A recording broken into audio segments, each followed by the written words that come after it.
So our public meeting zoning bylaw amendment in person and live streamed electronically Tuesday, November 21st. Opening of our meeting, the land acknowledgement. The council and staff of the Township of Montague acknowledge that the sacred land on which the Township of Montague is now located and this meeting is being held is the ancestral and unceded territory of the Algonquin and Anishinaabe Nation. Introduction.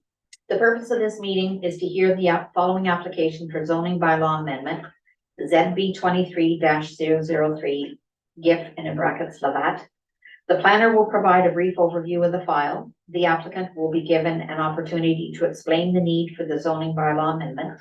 Then any person or public body in opposition and then in favor to the application will be heard.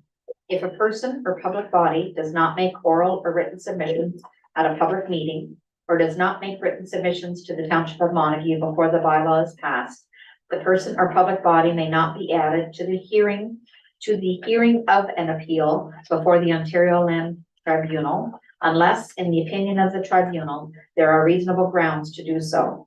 If you wish to be notified of the decision of council with respect to the below listed application, you must submit a written request to the clerk, or you must sign the attendance list provided at tonight's meeting. This will also entitle you to be advised of a possible Ontario Land Tribunal hearing. The clerk must provide notice of council's decision to all those who request a copy within 15 days after the day the bylaw is passed. An appeal to the tribunal may be filed with the clerk of the Township of Montague by any party entitled to do so, not later than 20 days after the day that the notice of decision was given. The notice of appeal must set out the objection to the bylaw and the reasons in support of the objection, accompanied by the required fee. We have no disclosure of pecuniary interest and general nature thereof. So approval of our agenda, that the agenda be adopted as presented. All in favor? Carried. Now I'll turn it over to Kristen for the application, please.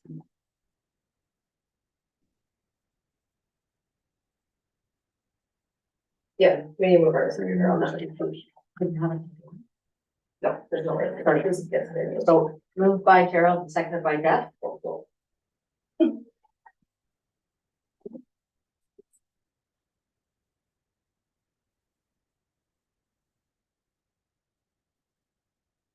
Sorry, first. No, that's okay. I was just checking on something. Good evening, council, members of the public. So the subject property that we're discussing this evening is a 6.86 hectare parcel of land on Rosedale Road South. That is the subject of an ongoing consent application. And this property is located in Rosedale, a settlement area. The property that's proposed to be severed is approximately 0.59 hectares, which is about 1.5 acres in size and depth of approximately 91 meters. And the resulting retained lands would be approximately 6.3 hectares, about 15.5 acres, with road frontage of approximately 60 meters. And the retained parcel is currently developed with a dwelling and outbuildings. The composition of this property is dual zoned. So the front half of the proposed severed property is zoned rural residential and the rear half is zoned rural. And that's illustrated in the report that's before you this evening. I believe it's Appendix B.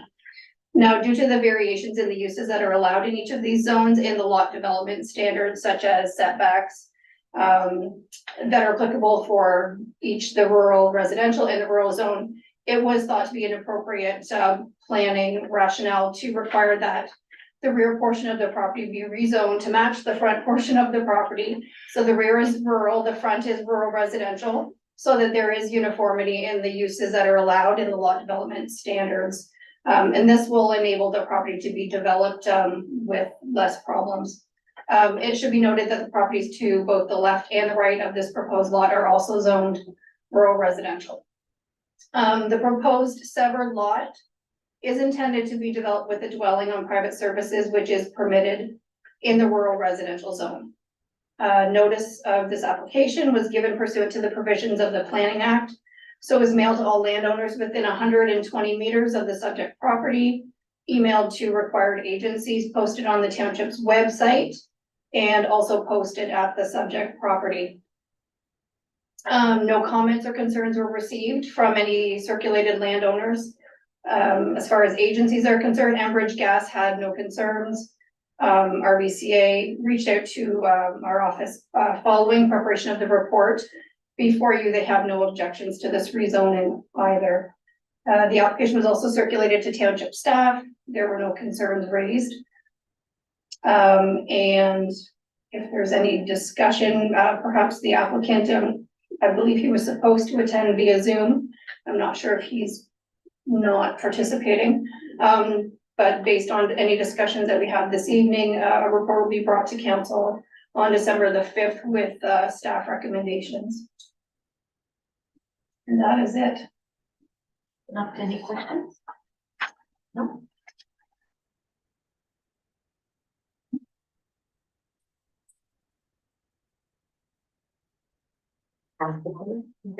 So if there's any questions from the public? My computer, Right. You just need a motion to adjourn. So the suggested motion is that the public meeting adjourn at 6:06. thank you. 6 p.m. Moved by, seconded by Daryl. All in favor? That's great. Thank you. Easy.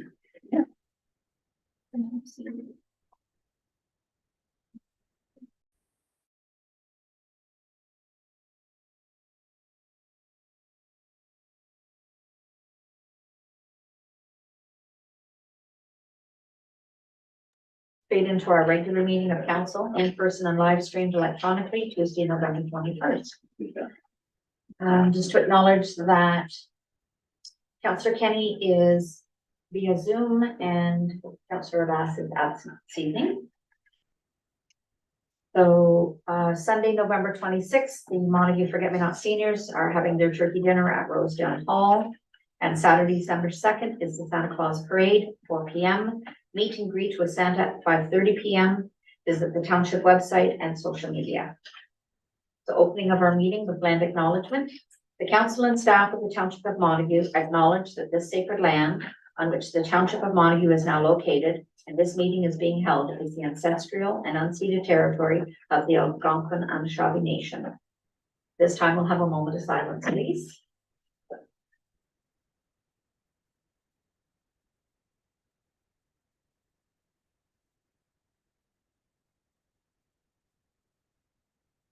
Thank you. Adoption of our agenda. Moved by Councillor Kenny, seconded by Councillor Crabtree, that the regular meeting of council agenda dated November 21st, 2023 be approved as amended this date to move items 8E from information to action. All in favor? That's carried.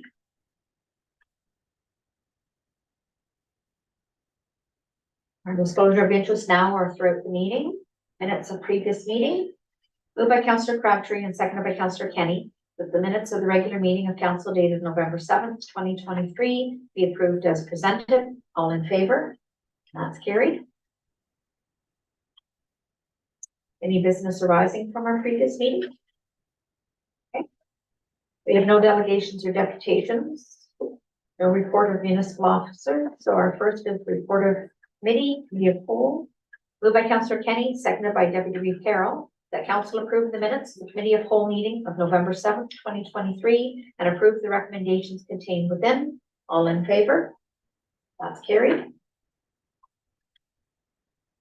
We have no petitions and a bylaw. Moved by Deputy Reeve Carroll, seconded by Councillor Crabtree, that bylaw 4026-2023 being a bylaw to stop up, close and convey block 45 on plan 80, Township of Montague, be read a first, second, and third time, passed, signed, and sealed this 21st day of November, 2023. All in favor? That's carried. We have no motion, notice of motion. And so we move to information item, which is now action item. And that would be better to Upper Canada, Leeds, Grenville, Reed, the Andrewsville Bridge. I did bring this forward because it's actually gonna come up to, the county tomorrow too, as well. It was just added by Sean. He's gonna give us a verbal report. So I'm curious what the verbal report's gonna be. But the Leeds,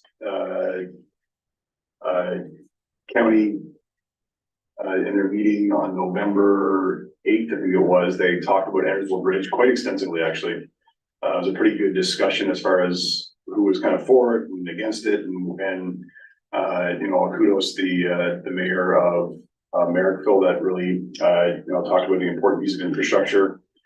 Sort of stating the same thing that we had discussed at the county table too, as well, as we don't want to walk away from infrastructure.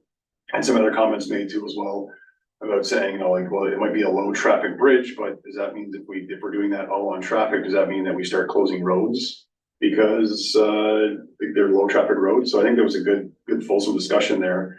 One of the things on Leeds side of it, they don't have sort of a traffic, I think it's called like a traffic study that gives them a good indication of things. I'm not too sure what it's going to bring.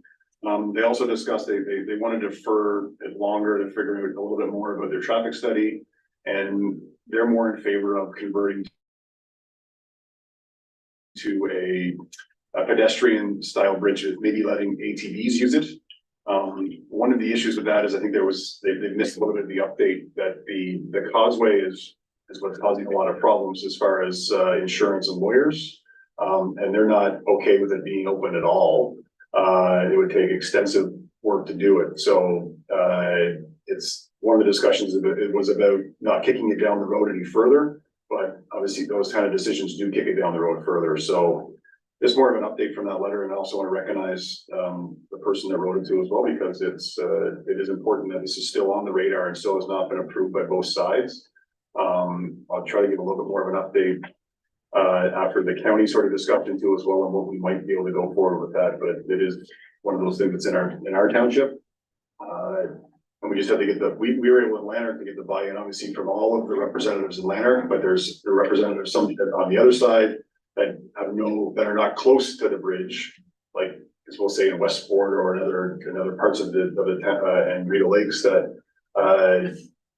aren't listening to their counterparts that are in that area and are trying to make a decision as far as that goes. So anyway, it's a little bit of an update, which was a little bit disappointing to hear from that side, but we'll have more discussion with it a bit more. So if I ask anything, thanks for it. Yeah. Okay, all right, that's about it. Thanks. So we have no unfinished business or other business, so if we have any questions from the audience. The moved by Councillor Kenny. Seconded by Councillor Crabtree, that bylaw 4027/2023, a bylaw to confirm the proceedings of council at its regular meeting held on Tuesday, November 21st, 2023, be read a first, second, and third time, passed, signed, and sealed this 21st day of November 2023. All in favor? That's carried. And then moved by Councillor Crabtree and seconded by Councillor Kenny, that council adjourn the regular meeting of November 20 p.m. until December 5th, 2023 at 6 p.m. or at the call of the chair. All in favor? That's carried.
Welcome back to our committee of the whole meeting. The exciting night of discussing budget, which will be the last item on the agenda. So I'll start the opening of the meeting with our land acknowledgement that the council and staff of the Township of Montague acknowledge that the sacred land on which the Township of Montague is now located, and this meeting is being held as the ancestral and unceded territory of the Algonquin Anishinaabe Nation.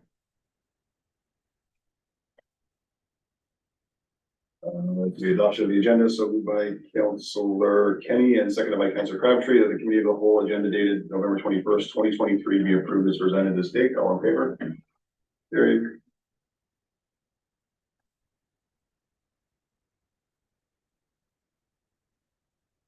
We have no disclosure of interest, no delegation. So the first report is from the county, the Better Homes Lanner, that Allison will quickly go through. Yes, thank you, Chair. So our county council members are probably well aware of this FCM application. So for our council members, the county is looking to apply to the FCM program for Better Homes Lanner program.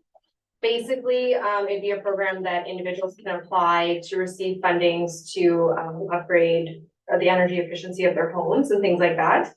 So they need they'd like a letter of support from each of the lower tier municipalities and also kind of a buy-in because it would be administered by the county and by the lower tier municipalities. So it would be similar to the Child Drain Act. That is a provincial program that basically we would collect the funds and pay them to the county on behalf of the county, similar to taxes. So we don't have any issues with this. I mean, if they're successful and some of our residents are fortunate enough to take part in the program, I think that we should go along with this. Again, it's no different than the Child Drain Act. We would also get an administration fee from the county for doing our side of things.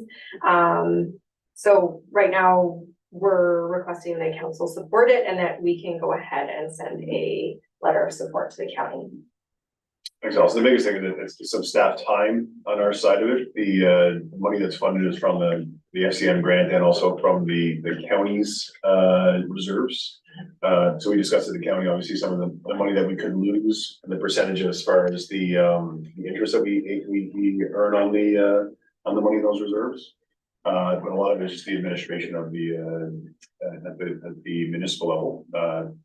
Kudos to staff because obviously the willingness to take that on too as well. And it's just following the money right back. And a lot of it is just to help out people, especially it's more designed for the lower income brackets too as well to help sort of pay for like a much needed reno or much needed something like if their furnace goes out, they don't have the money for it. That there's a loan application that can work out for people like that. And it can be, a benefit to people. I don't imagine we'll have a ton of them. But there could be an opportunity to help. There's other things for the county too as well, just to try to make sure that people are able to keep their homes. And there's another nice initiative too as well. So on that note, any questions about this at all? Cheryl, I guess, or Morgan? I see Morgan up there. She's shaking her head now. Okay. Okay, sounds good. So moved by Councilor Crabtree and seconded by Councilor Kenny, and the council direct the clerk administrator to complete a letter of support for the County of Lanark application to FCM for the Better Homes Lanark. All in favor? That's carried. Is there a way to see Morgan up there? So more for the fact that I can okay, just more the fact that like her hands up, but like okay, then I can. I want to miss her. She's delayed. Next on our docket is Allison again with the asset retirement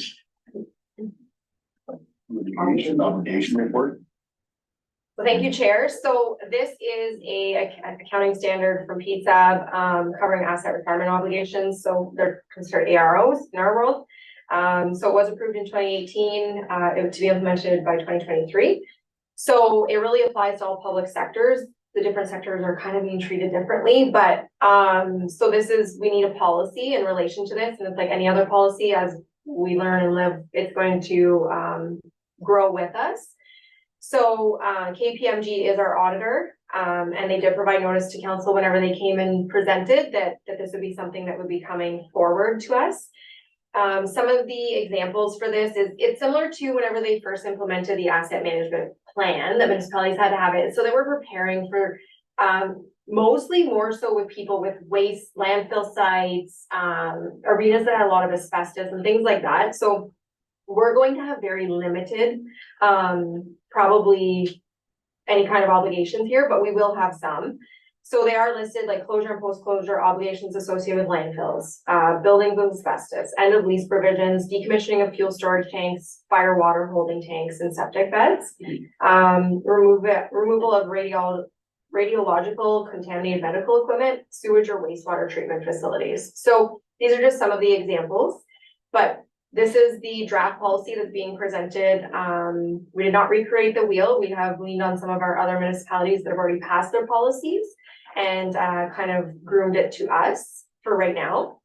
So again, we've accounted for a little bit of an increase in the auditing fees for the year end 2023 because this may have an impact on us. We're not sure exactly to what financial state at this point, but it may. So this is being presented in front of you this evening for passing at the meeting of December 5th. And also, this is basically a requirement now Yes. from the Ontario side of it too as well. So will you be telling us through the time what things that could be coming up that this would affect? Yeah, so we'll keep council in the loop and the public in the loop with anything that we do, similar to the asset management plan.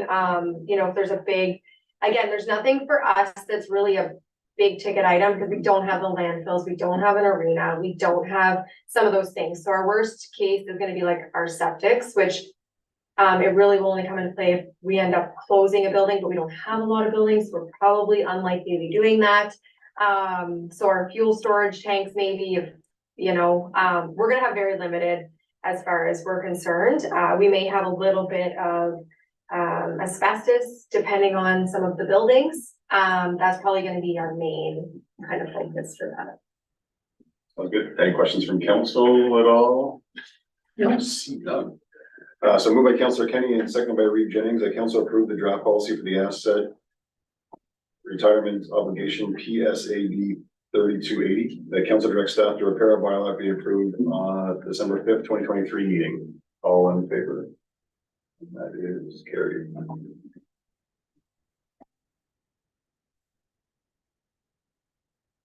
Next is the good news about soccer field, I guess. Yeah, thank you, Awesome. Chair. So, this is kind of coming full circle. So we knew that there was gonna be a delay in the agreement that would be proposed to us from the school board. Because during the summer is their very busy time to get the schools fixed up and do any of their kind of capital work. So they have come back to us with an agreement. There's a couple of areas that I'd like to note and are noted in the report that I think that we need to adjust. But for the most part, I'm looking for council to approve as per the amendments that are discussed, which is section 1.2 that indicates the map of the soccer field in Schedule C, but Schedule C was not included. The agreement is for a 5-year term made in November of each year, which is, and the hours are indicated in the agreement, which we have no issues with. We think that that works. There was no indication though in the agreement, so we'd like to just bring it up, of the access to be built from the 22 acres across, which we have discussed with them previously that they didn't think there would be an issue. So we think we might just include that in for use there, and whether we have to have some kind of a gate or something. So I just want to make sure that we address that appropriately. So the board is actually going to waive all the rental fees for the township or township designates for the use of the field, which is great for us. The lining of the soccer field, it would have to be completed by us or a designate if we had a group using it, which is reasonable, but they will look after all of the grass cutting. And then section 6.2 just needs to state Reeve. We don't have mayor. Section 9.1, that the chief administrative officer should just state clerk administrator. Other than that, we didn't see any issues. I think this has been a few years so that this has been in the works, so it's good to see. So they did indicate that the contractor was resurfacing the soccer field, I think it was last week. And they'll return mid-May to do the rest of the work, the seating and the installation. So next season, if it's used, it would be a late season kind of use or some, you know, fun activities potentially by rec, but for the 2025 season then, so we could start working with some of the school or soccer groups in 2024, looking for a 2025 season. So this is good news, I think. Yeah, I agree. I think it kind of stalled for a long time. And I'll kudos, like Carol, the new trustee too as well. Working with her through this to get it done. She had a big push to get it done too as well. So I think that really had both sides on board, and it worked out really well. So I guess, so the agreement for 5 years from May to November of each year, that's what's in there right now though, right? Yeah, so we don't wanna change that. That was just Yeah, indicating that's that good. that's good. That's good, that we want that, Yeah, we have no issues. And then we have the indication, making sure that we can, without a drainage plan of some kind too as well, to make sure that we can have that access to as well. The rental fees, it says, but it says of the public during the term of the agreement, or a member of the public, so does that mean, what is that? Does that mean like anybody Yeah. in Montague? So like if somebody wants, like anybody in Montague that wants to rent it, During those hours, it'll be covered by our insurance. it's our It's gonna insurance. be the municipal insurance, which we don't have any issues with. It's no different than a community space Yeah. that we want people to. But they do the use. Buddhist booking though, is it, it's still. It'll be through, so basically, with this agreement, it's our space to use during that time. During that, okay, so, Yeah. okay, so the booking, because I noticed it starts at 6 o'clock during the week. Yeah. So that means that they could be using it in their booking system before 6 o'clock. Yeah, so basically in the agreement, they've had it that it's sole use of the school board until 6 o'clock. And then if there's even times in different days, they always get priority use. So Yeah. if there's a day that they need it till 9 o'clock at night, they get use of it. They just indicate that to us. Okay. Yeah. And if there was a time before 6 o'clock, like say like the soccer association, we get an agreement with them and they want to start soccer at 5 o'clock. Would that, We could work with the principal as well on that. we could work with that to make Yeah. that work too as well, right? Yep. So the booking system is not through their community use booking system then? There basically is no booking system because for right now, because I don't think that we're looking at booking. No. We just want it open as a community use Use space it. right now. Yeah, So, I think that the only thing that we would do is potentially if we got a soccer club in, we would indicate on our social in the public that it's not available at this time, that it's being used. that's really good. Yeah. And we can have agreements with the soccer associations. A lot of times they want to do the line painting and themselves That's right. as well, right? Yeah. So it's it would move away from that, so. I think that's great. I think that lines it up. On that note, is there any other questions from council at all as far as that goes? Does that sound pretty good? It's good, but we moved it ahead, which is great. So it's good that we got her done. So that's good. So Usable space. yeah. Morgan, Morgan, have a question? No, we're good. Okay. Okay. Moved by Reeve Jennings and seconded by Councillor Crabtree, that the council approved the draft agreement provided from the Upper Canada District School Board. With the amendments discussed at state, the council direct the clerk administrator to bring forth the bylaw to the December 5th, 2023 meeting for approval. All in favor? Here.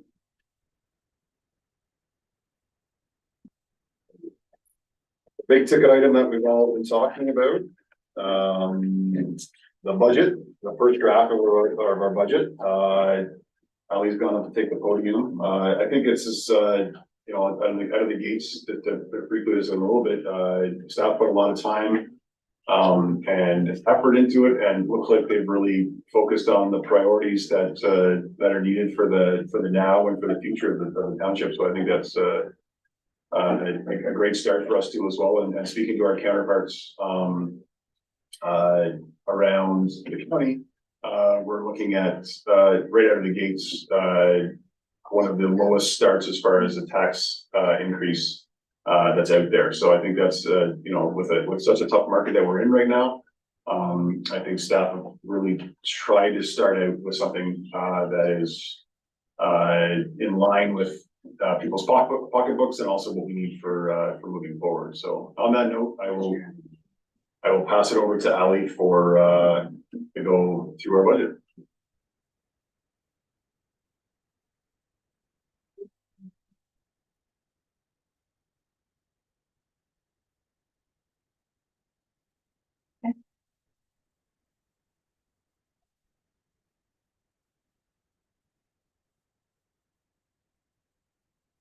Thank you, Chair. So this evening, we're looking at the first draft of our 2024 budget for Montague. So we're gonna go over, council's had this for about 3 weeks. The public has had it for 3 weeks as well. We have received a couple of comments and we'll go over those as we go through kind of the various departments, but I'll give you kind of the overview haul of what we're looking at. So the draft budget was prepared and we took into consideration a number of things. So our 2016 asset management plan, which we're currently working on a new asset management plan that'll be more reflective of current costs and the current situation that we're in. We took into account the 2020 roads need study, which again, included in this budget is a new study for 2024. So there may be some road projects the council wishes to defer to see what comes back, because in a 5-year span, roads can change quite drastically depending on circumstances. We had to take into account the current financial markets and the stress on the community and the long-term financial plan. So CPI for September to September was 3.8. We now have October to October and it was 3.1, so it did decrease slightly. Other municipalities at the county, adjustments for 2024 COLA at the time of our discussions. A lot of them were unknown, to be honest. A lot of them were waiting for county. County did approve a 3% increase last Friday, I believe. So our current budget is taking into account a 2%, although our policy does state October to October, which would be a 3.1. So that will be obviously up for a discussion as far as council and COLA approval. We took into account municipal, provincial, and federal legislation and policy, our strategic plan from 2016, which we plan on updating again in 2024. Grant applications that are currently submitted, which we have a number of them, we don't account for those in budget. We don't account for them until we're lucky enough to receive them. Then we bring a report to council, advise, and it becomes part of our budget. So they're not included in there. In 2023, we did do a compensation and pay equity review. There are 41,000 in wage changes that are being funded from the wage reserve that was established at 2022 year end, due to the savings from lack or shortage of staff. And so that will account for about a 1.25% increase in 2025. We do still have additional reserves that we could, do half of that next year and then the final year, but just so that everybody's aware, that is something that will be coming on to the budget. That's not, because it's being funded from reserves. So we didn't reduce the current level of service. Actually, we're probably bringing forward alternative solutions to enhance the services with minimal costs, and we'll discuss some of them. We've increased the capital reserves for municipal public works and the fire complex by $96,000 to prepare for the debenture payment of the new building. So we haven't approved a new building, but we're trying to prepare and get those funds ready for any event that the new building goes up. So the increase for capital reserve for road work by $50,000 due to the increased construction costs, and looking at, again, providing that additional service that we've been I think has been brought forward by council over the years. So the accounts for increases in expenditures or reduced revenue. So at a high level, these are kind of some of the big factors that played into our budget this year. $47,000 increase in calcium for dust control due to the pricing changes. So other municipalities saw the pricing change already in 2023. We were fortunate we're not seeing it till 2024. So we are seeing a substantial increase there of about 1.4% increase just on the cost of calcium. 20,000 for fuel cost increase, because last year we did fund it out of operating, hoping it was gonna kind of be just a 1-year surge and come back down. It's been relatively consistent now, so we've included that into our regular budget. 5,000 for stone dust increase. So again, the pricing went out relatively early. Plumbers Manager got great pricing, so we didn't see a huge change there. 10,000 for IT security, just based on current costs. Again, with more of the cyber security and all those things, we have more to do there. So we did account for approximately $10,000 increase for insurance. And at this time we hadn't received it. So we actually did come in at only $6,500 increase. So that was much better than we were anticipating. And some of the other municipalities are seeing 20% increases, where we were more about a 4.5% increase. So knock on wood, good news for us. $5,500 increase for library requests between Merrickville and Smiths Falls. So Smiths Falls requested $5 and Merrickville requested $500. So we had small increases to the cemetery boards to assist with costs to them. So if cemeteries are left behind, the municipalities take ownership of them and have to look after them. So I think it's important that we also try to assist those boards who look after and maintain those cemeteries, without them requesting it. I think it is important for us to acknowledge what they do and put that forward, so it'll be much more costly if we have to start doing them. $5,000 towards senior programming to ensure that some of the programming continues from the senior community grant that we had this year. It's been very successful for us. And also we applied for a senior active living center. So if we are successful, we have to have that $5,000 to put towards our portion of that programming. $4,000 in municipal costs to the Ford drain maintenance, which came to council. That would be our approximate cost to the municipality for our section. And several other small adjustments kind of throughout the budget, nothing too drastic. The biggest change would have been, as I stated above too, as well, was the pay review and changes to pay. So on the revenue side, we had reduced, our tax arrears are reduced, which is great, but that means that we're not making as much on the late charges. So we've reduced that interest revenue slightly based on that. We are seeing a small reduction in OMPF funding, but nothing substantial there either. So that's good news. The reduction of cost expenditures from, so our recycling transition in July. So we had only budgeted for 6 months of service in 2023, knowing that we were doing the transition, where the provincial government is now responsible. It's still Emterra providing the service. They got the contract. So we did have savings there, which we pretty much entirely invested into the capital side in this budget. So we're seeing that decrease. We didn't want to just eat it up somewhere. We wanted to make sure that it was redirected into the capital side. So bylaw enforcement costs, we had a change in our contract this year.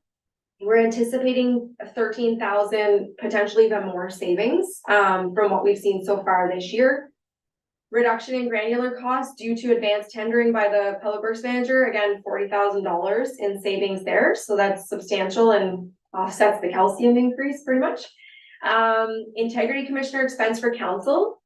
So there's been $10,000 set up each year. That $10,000 is accounted for any kind of integrity commissioner investigations or questions that council members may have to the integrity commissioner in relation to their position and making sure that they're doing the right thing. What we're requesting is that at the end of the 2023 budget, we set up a surplus account that goes into, because if we're not using it, we shouldn't keep charging the ratepayers for that same amount of money. So we'd set it up kind of like an insurance deductible, and if you guys need it and use it, then we'll replenish it when that happens. That's just what we're proposing to council, as opposed to continuing to leave it in there and not being used and kind of charging the ratepayer for that same thing. So we have had an increase in revenue, bank and investment interest. So based on the current rate and our reserves right now, we have been making about 4 to 5% in our general bank account and better than 5% in our investment account, which is a low risk investment that we can pull at any time, but we are making substantial interest on those funds. So we have included some additional revenue. And we have a small additional increase in revenue from the Gallup Post Center for our payment in lieu for that. So we did take into account requests from local boards and committees, such as the recreation group, tax levy, we transferred to reserves. You'll see in the document that administration is 25,000, 5,000 is for election. Fire and public works complex will now be 146,000, which is an increase of $96,000 this year. That's a large portion of the recycling savings costs are here as well. Public works is now a $400,000 reserve allocation, which is an increase of 50,000.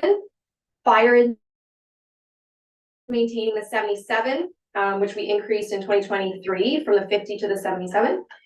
Recreation is 50,000, but we are recommending using 25,000 of that to offset the town of Smith Falls rec agreement costs. Again, we're putting that forward this year because we know that we're short on our public works, our fire, that side of things.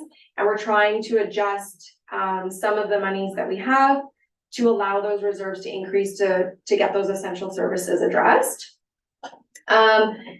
items that are not in the budget, but will be continued or completed in 2023. So it's items that were approved in 2023 with the funds being allocated from reserves, is the asset management plan. So that's still ongoing. The zoning bylaw for modernization funds, that's still ongoing.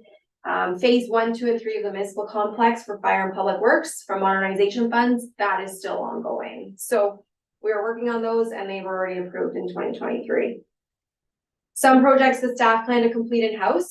We are hoping to get the strategic plan done in-house and the long-term financial plan in-house to save approximately probably $40,000 to $70,000 by doing that in-house for each of them. So that is the plan. So it's not included as far as a dollar figure in this budget. Donation requests are to close November 30th, and we have received a few. So we will bring a report similar to last year for council to discuss and choose recipients for the grant applications. So unknowns, we're not entirely sure on our OCIF funding. Again, that is mostly in the budget to fund public works items.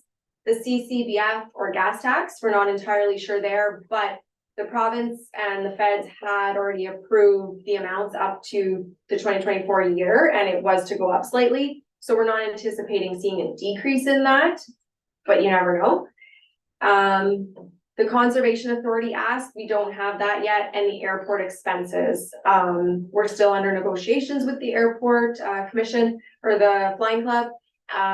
We don't anticipate those going up, and Smith Falls is budgeting similar to previous years, just like we are.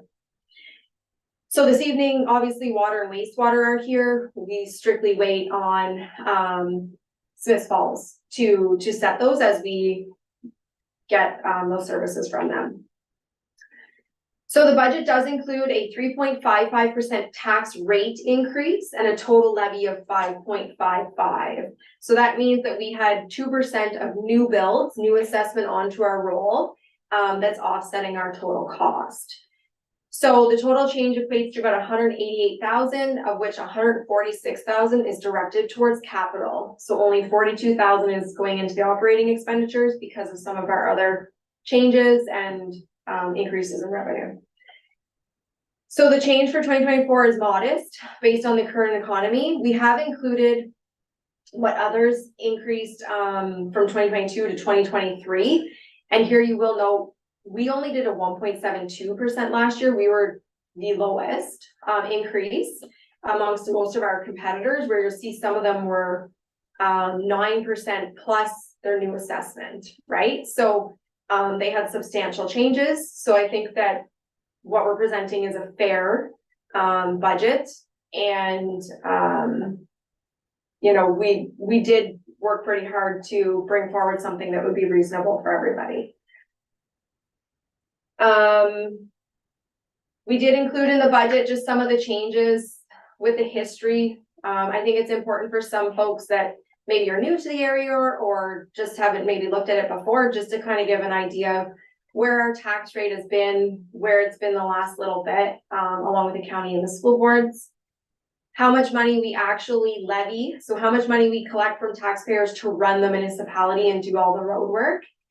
Our OBP cost changes, which have been relatively stable lately. But there could be changes with the new change in the PSB, joint PSB board. We could potentially see some additional costs just because there's gonna be more legislation on us from those. And our OMPF funding, we've reduced almost $200,000 in funding we received from OMPF over the last 10 years. So I think that's important to indicate that, you know, policing costs went up, our funding from the province went down, and we're still kind of staying at those smaller increases. That's good. Property tax 101, just that your assessed value times the tax rate is the amount of taxes that you owe. What does the 3.55% mean to the ratepayers? This is strictly just the increase that the municipality is doing. The county increase will be separate, and the education is separate as well. So if you own a $100,000 house, you're gonna see a $26.95 change from 2023 to 2024. And I know some people are probably wondering who owns, we have a number of houses that are under the $100,000 assessment. So there would be a number of people that would definitely relate to. A $300,000 assessed home would see an increase of $80.84 for the year, or $6.74 a month. A $500,000 assessed home would see $134.73 a year, or $11.23 a month. Our median assessed house in Montague is $235,000, so that would be about $5.30 a month that they would see as an increase based on this budget. So I'm not sure how council feels. I know that you've had it for a number of weeks, and there's I'm gonna go over the capital items, and then I don't know if we need to do a line by line, just kind of high level. So our capital items are the admin complex. So again, we're trying to get that moving for the fire public works, and we'll be bringing something back to council. As far as the current stuff that we're working on, it was already to be funded for modernization. The fire tanker pumper was approved in 2023 to be delivered in 2025. Helmets and gloves for fire, so the department needs to replace expired gear. The fire master plan, we require a fire master plan, and it would involve public input and similar to our Rosemead study, similar to our asset management plan, things that are important. So this is included this year in 2024 to complete. The public works tandem truck was already approved in 2023 for arrival in 2024. So included in this budget, though, is a recommendation to keep our 2011 truck as a backup tandem for plowing. So our trucks, our staff do a really good job at looking after our vehicles and keeping them. Now, we're not saying that it would necessarily be a front line, but similar to us keeping the old tanker as a backup. We're saying with this tandem, while it's in good condition, if it continues to be in good condition, we would keep this plow. So we were fortunate enough to get some casual plow operators that are within the fire department. They come and assist during heavy snowstorms. This would allow an additional truck to be out during those times, or for some of the roads that currently the grader addresses, and then we have to come back with a plow truck to sand. We'd be able to get on that road with a truck as opposed to the grader. So it would have the life expectancy of the grader expanded, and we would be more efficient by not having fuel in the grader going around and then in our truck coming back to sand. So what we're recommending is that we keep that truck, and then in the summer months, this tandem could be solely set up as our water truck, like the tanker, as opposed to, again, for efficiencies, as opposed to pulling the tank out, putting it in, pulling the tank out, putting it in. That truck would be set up to go at all times. In the event with all the environmental hazards we've been having and forest fires and things like that, it would also potentially, we could hook it up to be an alternative water source for fire as well as a tank. So if it remains in good value, we're recommending keeping it because our approximate sale value might be $20,000 to $30,000. We think that it has more internal value to us than that. If it gets to a point where the repairs are excessive, we would bring a report to council to dispose. It's not going to be a frontline vehicle. We just think that we'll be able to better service our area for a really minimal cost of about $8,000 that we have budgeted for operational costs with licensing and safeties. So that's included in our budget this year. And then moving forward, as the tandems got replaced, so when the 16 got replaced, the 11 would go and we would keep the 16 in our rotation of vehicles. Again, we're trying to come up with alternative methods to provide a better service at a lower cost to our ratepayers. The Public Works Roads Need Study, so $30,000 for next year to complete. Every 5 years we do this, so it's a standard thing. Public Works Roads, so McGuire Road has been on the budget. We've been working towards that, so it continues to be on the budget.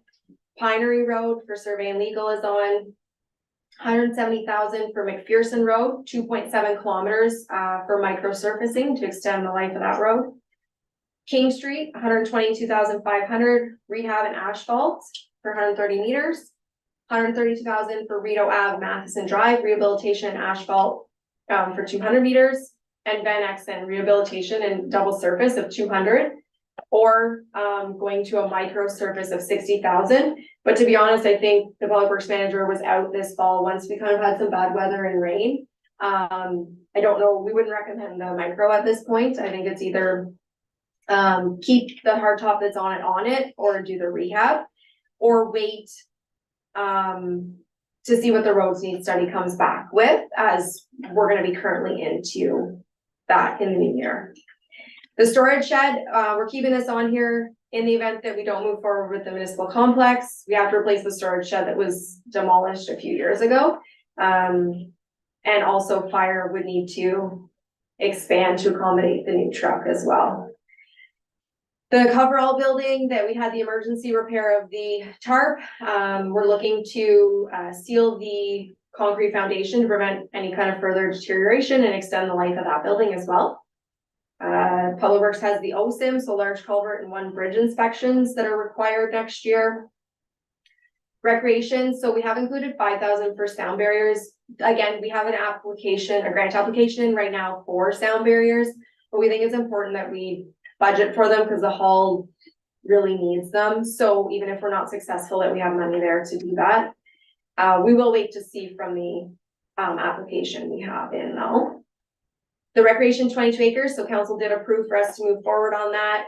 So next year we'll be looking at putting in the gravel parking lot, developing a sliding hill, walking trails, and a beach volleyball court, all funded hopefully from the parkland fees, which are collected during severances for that specific purpose to develop parkland. Council again has already approved the fencing at Rosedale to be funded from the COVID funds that are left. The airport is to be determined as far as, but we've left the 6,000 capital in there. Police speedar, the flashing speed signs. So we've included the purchase of 2 of the flashing signs. Our current flashing sign's not working, but it was also the recommendation from the OPP for traffic calming measures. So we have our armadillos that collect a lot of data for us, and they're inconspicuous, but this would be to be a traffic calming measure. So this was a recommendation from the OPP and the police service board to us. So we're including that as well. It's not a camera, it's not something that's gonna find people. It's like what you see coming in and out of Smiths Falls. We did include optional expenditures. To be honest, I think that, well, I mean, it's entirely up to council. We're gonna include things like that, but I think that at this time, as far as putting additional funds for the complex, as I had said, we are getting a fairly good investment and return on our current reserves. That if we have a surplus, the recommendation is to mostly gonna go into that complex. I think that we all know how important it is, and I think we need to have the funds there. So that would kind of be the move forward. The culvert identification project is a nice to have. And we'll include it in the budget next year, if it's still sitting in the optional, just for things moving forward. I'm gonna pause you there, if that's okay? Yeah. That's a lot of information, right out of the gates to make sure, and I just wanna maybe, I think it's good if we stop and have if there's any points or discussion points that maybe council wants to discuss about, because if we went through everything, obviously, we would forget what the beginning part was, and a question in there, so it's like, I guess, there's a lot of capital, on there. I think that's, it's broken in, and all of it's, the need. I think the key on some of the ones that you had brought up, I mean, I don't think there's, and correct me, Councilor, correct me if I'm wrong, and pipe up, obviously the tanker pumper, the helmets and gloves, and the fire master plan, the tandem truck, like, those are all things that are capitals that we need to do. The roads you'd say is coming, that's great. The public roads, I think I agree with maybe with the Exton too, as well as that, I mean, it sees about 70 traffic, I think 35 cars a day, 70 back and, I guess, for back and forth. And if there's no value to doing a micro, and if we can hold off on it, then we could probably take that off of the budget altogether. And I think it makes sense to do that. So does council have any disagreement on that as far as the airport road, basically, taking that off? It's not a big value for how much traffic is there, and it still is holding up, and it's something we can probably push down the road for a little while. So I think that's a pretty good side of the agreement. The coverall building sealant, if we don't do that, is that salt gonna eat away? Is that the biggest worry as far as that goes? Yeah, so the biggest thing with that is that we we're not sure if 20 is potentially too high. But I think it's that we wanna make sure that we preserve that building as long as we can. So because it holds the salt, and it's concrete, salt and concrete normally don't get along all that well. So we wanna make sure that we protect that building to extend the life. So if it is 10 or 20,000, it's still gonna save us a large amount of money later on. Yeah, This is kind of like, preventative maintenance. what we've been doing with, what we've been doing with the crowning of our trucks. Yeah. And like an example of maybe why our 2011 now is an idea of saying, hey, listen, we can keep this for a little bit longer. And when you say our 2016, I think it was 2016 is when we started crowning vehicles. Sorry, still doesn't question. I think it's around that time that was brought in. So I'm hoping, yeah, like it's great that we might be able to extend the life of those trucks a little bit as we know the cost is going up. But I think keeping that truck and not necessarily selling it for dimes on the dollar pretty much is what they're worth. Cause I mean, how many kilometers would be on that 11?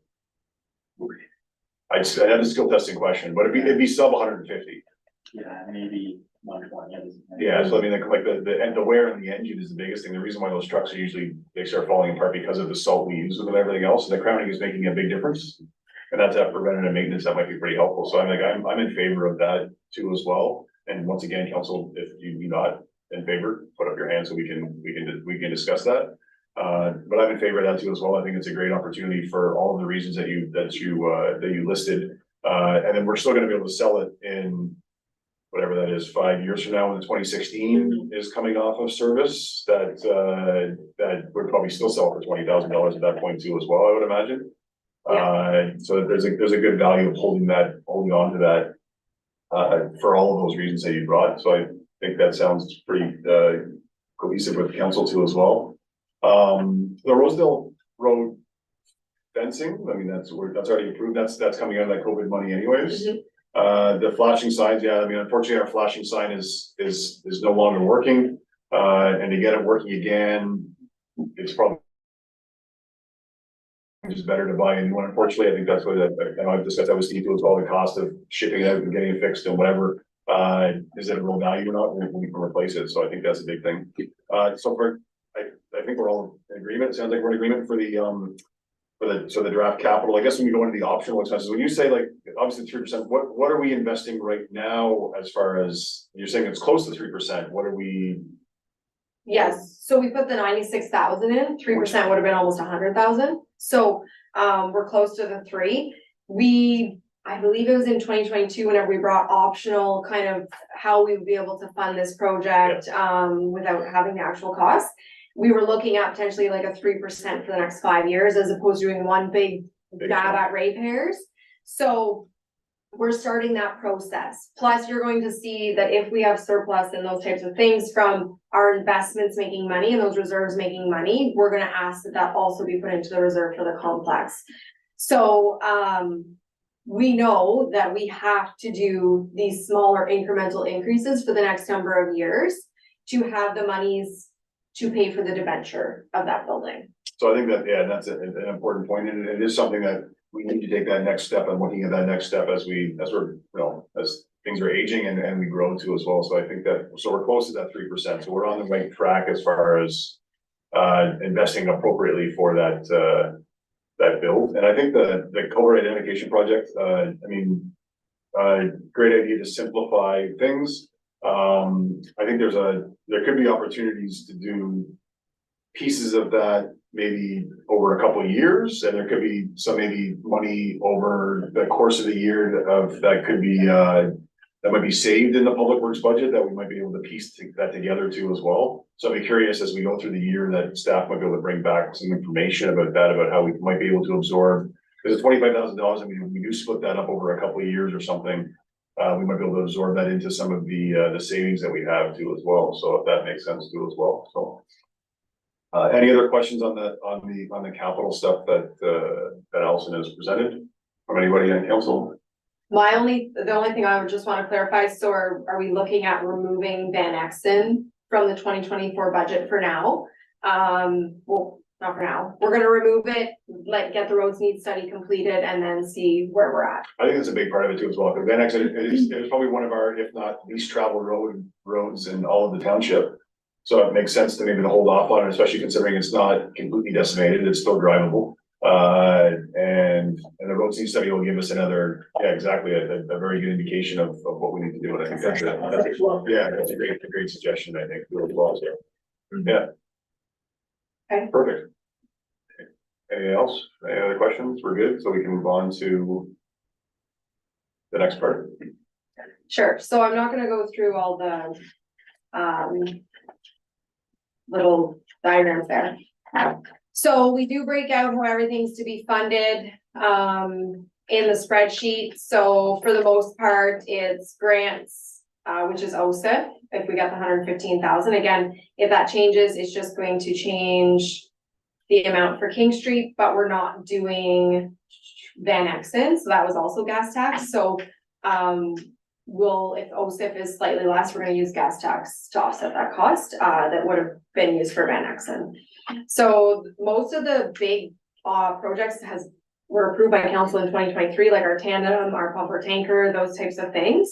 Otherwise, it's mostly the reserves that we allocate to every year for our capital and some development charges. So the biggest change with that again too, was that by keeping the 2011 tandem as that alternate truck, allowed us to use some additional development charges because we're upping our service and adding to our fleet technically. So that allowed 65,000 in DC charges to be used for our new truck, which helped offset the amount of reserves we needed to use there. So the fire tanker pumper, we did allocate 75,000 from DC charges. By the time that comes in 2025, if we have additional DC charges, you're gonna see that number go up because we're gonna propose to use more of them to offset that cost. It's just for right now, that's what we can say for sure we could use.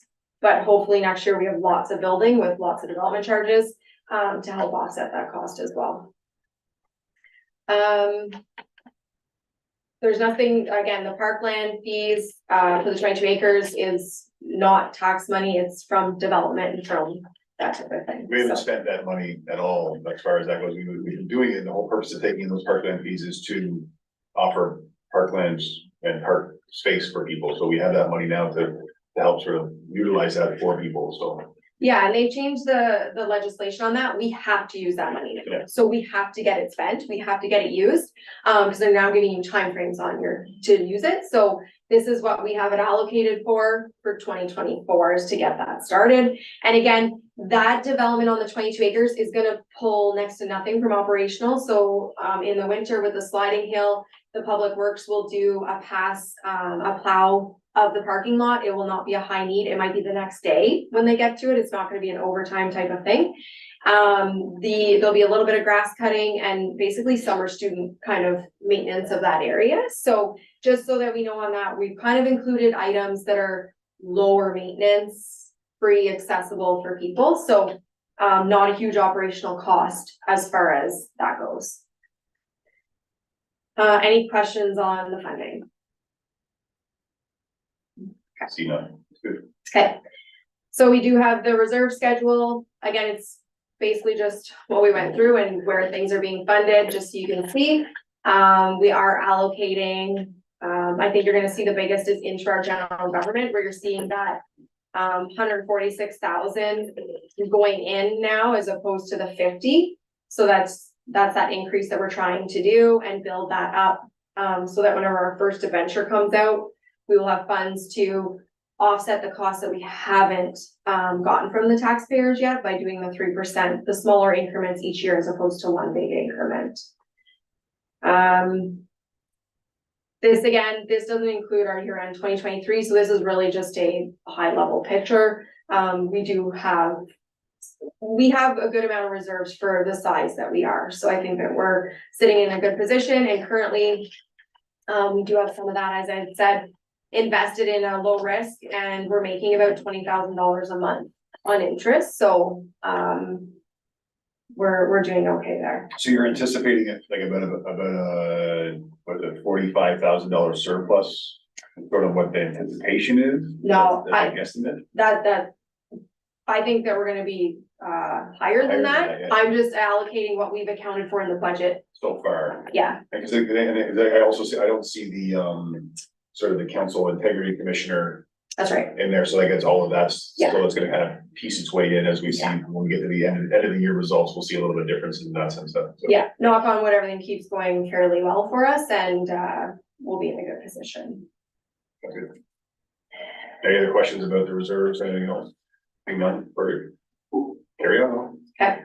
So again, draft development charges, this is just based off of our year end's not done yet for 2023, so it's just based off kind of what we currently have. And sitting in that position, so you will see based on the 65,000 for roads for the tandem and the 75,000 for the fire, and then we use 5 for offsetting the Smiths Falls cost. We would have a small balance. But again, as I said, if we get additional development charges, we're gonna bring forward more than 75,000 use for the fire truck. So this is bound to change as well. This is just a current moment in time snapshot. Questions? Good. So the draft salary grid for staff, this is based on a 2% COLA. Whether council decides to go with the 3% similar to county, then that would change slightly. A 1% pay COLA change would result in about $15,000 that we'd be looking at for budget. So it's just whether that changes.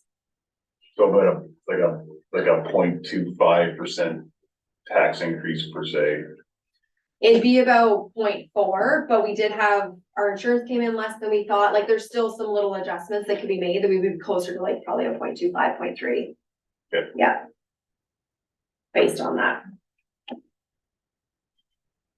So this is detailed each department. I'm not gonna go line by line just because we did leave notes on every single change.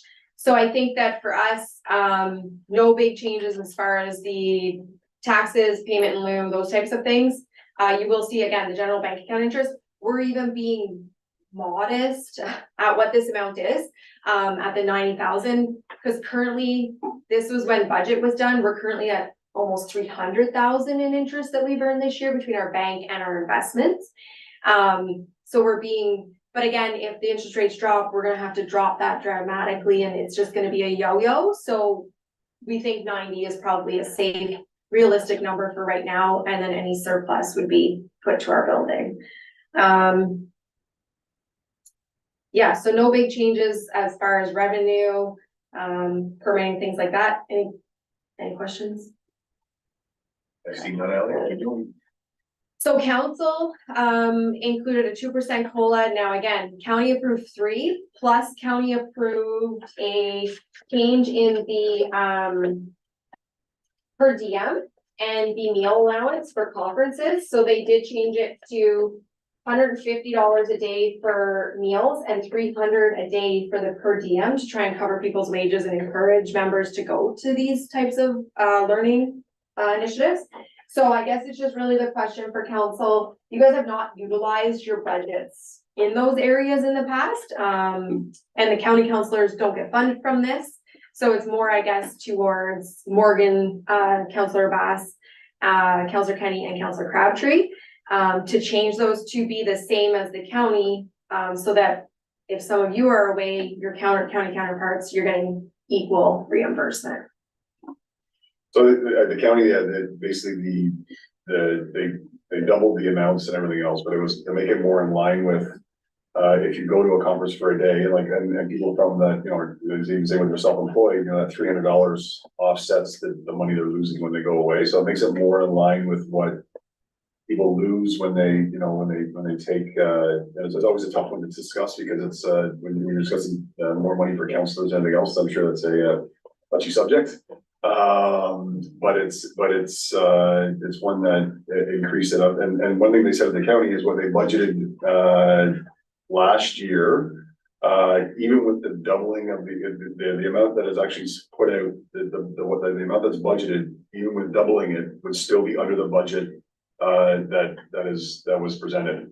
So, I mean, I think it's indicative to as well of when you look at the expenses right now. I think Allison even alluded to that you're not even coming close to what's being budgeted, which is a pretty conservative amount. So, I think it's fair. I mean, especially if Reeve Jennings and I, go to a conference, that the compensation should be the same for, our fellow counselors too as well, so. But it's also up to our fellow counselors to also agree with that change too as well, because it's their biggest effect, so. Oh, I agree, like, if. Right, put you on the spot there.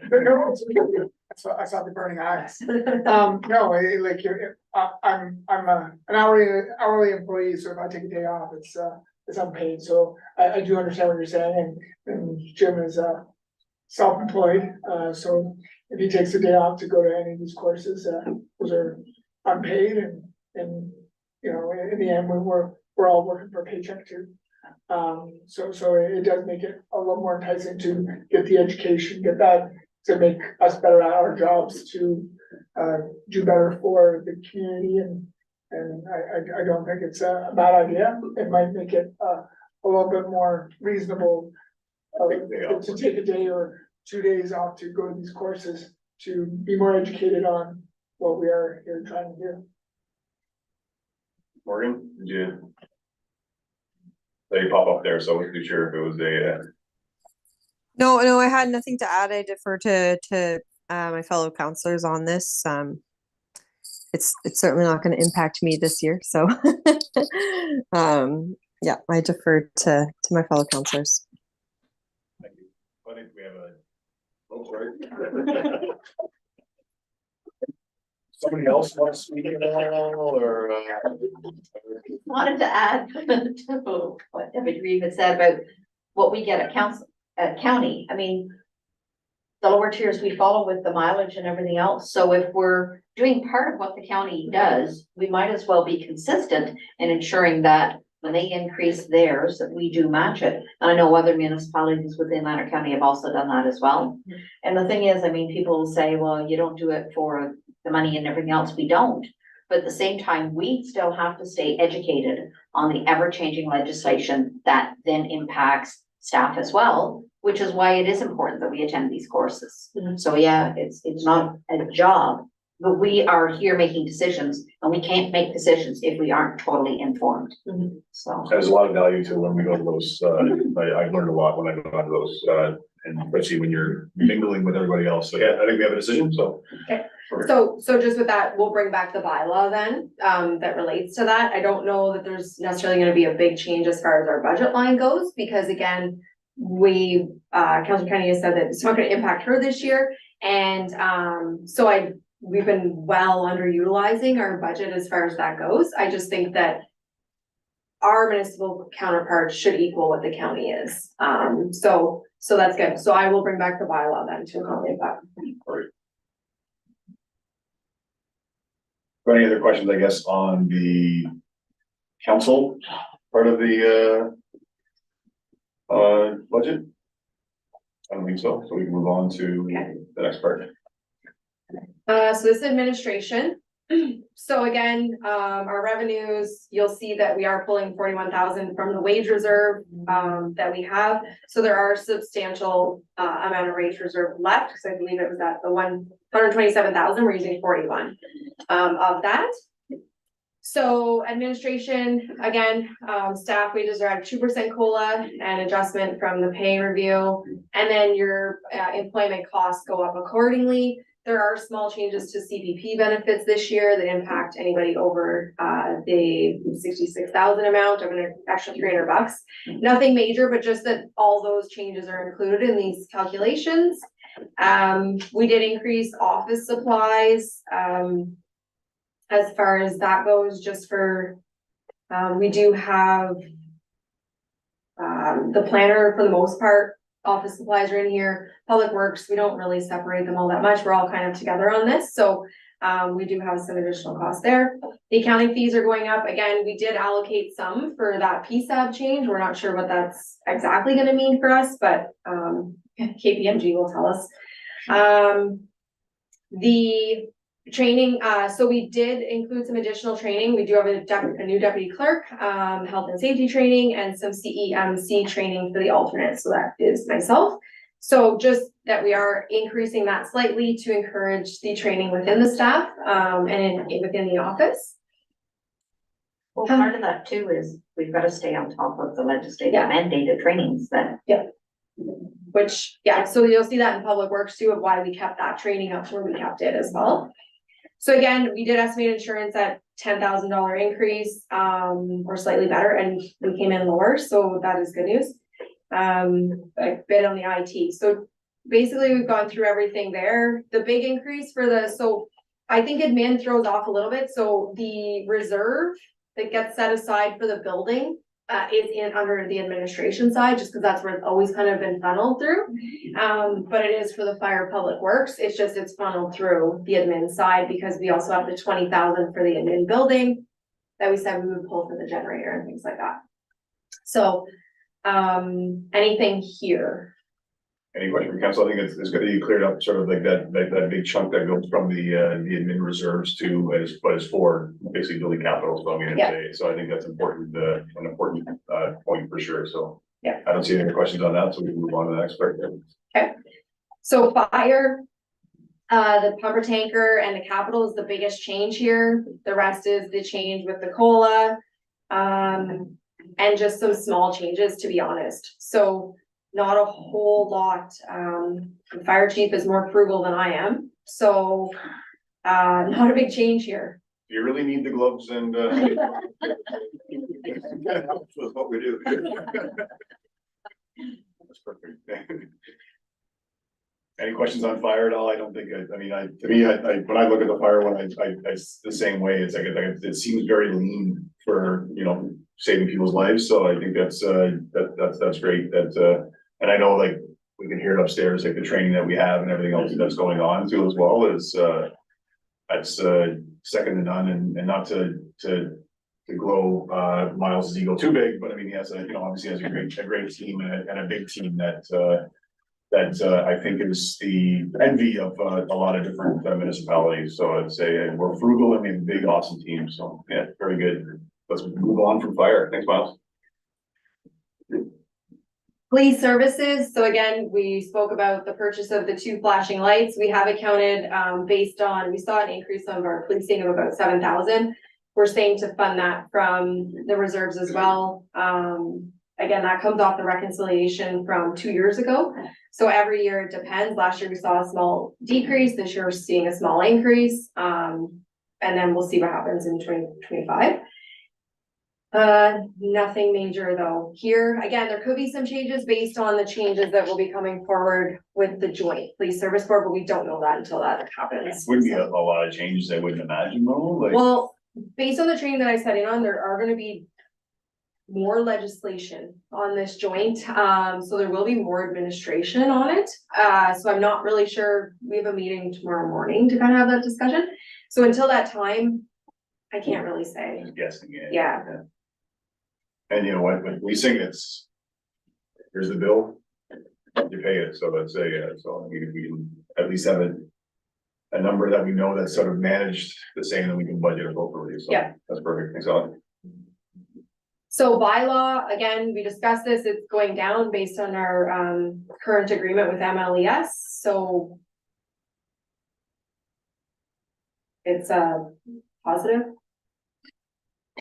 Yeah, I mean, and we've had very good success this year with our bylaw too as well. I think there's been a lot of positive feedback too as well, and nothing against our past, because I think we've done very well over the years.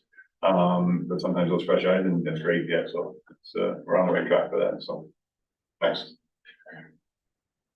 Conservation, so again, I don't have anything from them, but I based it off of kind of what the manager had said whenever she came in here, so we allowed for a small increase, but we don't have their numbers yet. And they But she wasn't anticipating a big increase, so. yeah, she was saying around that 2%. Yeah. So I'd say, yeah. So, Perfect. No questions, I'm assuming, yeah, very good. Now our biggest, most expensive Yeah. budget. Public Works, so again, we went over all the capital, what council had requested is that we remove Van Exen, which is, it's not ultimately on our tax levy, but it's an extra 200,000 in our gas tax for future projects. So we'll include that change. Other than that, so capital obviously is the big component is Public Works. We spoke about all those though. So again, the wage changes, We do have those casual people that are included in those wages as well, which were phenomenal last year and a large portion are coming back this year, so that's great. We have bumped, like small things like the accommodation, so conferences, we think that it's important that not only the management goes, but that the boots on the ground get that opportunity to also attend those and get some of that training, so we have accounted for in here for the whole group to go to one. To get that experience, and our PPE went up according to what council has approved in our bylaw. We've left the 12,000 in the training and seminars. You will see that they were used up this year. We have a whole group of public works as well, similar to fire, that are willing to take training and open to take training, and they want that. So we want to make sure that that we can deliver that for the betterment of our municipality. You will see the increase again in the reserves. So the 50,000 for capital. And then you'll see the small changes in the equipment. Overall, it's like $3,800 in changes, which is nothing. And that's with keeping our number 11 with the licensing, the safeties and all those things, and hoping that we can supply that better service at a low cost. So good news, great job on those initiatives coming from Public Works as well. So maintenance, so fuel. So as I had stated earlier, the previous year we allotted for 20,000 hour reserves. We've just come to the conclusion that fuel is kind of staying where it's staying right now and allocated it into our budget. And we will have that extra truck as well. Really no big changes until we get to the calcium. So we had kind of spoke about that. So we did have a number of comments on calcium, and I do have copies of them for everybody just to make sure that everybody gets them.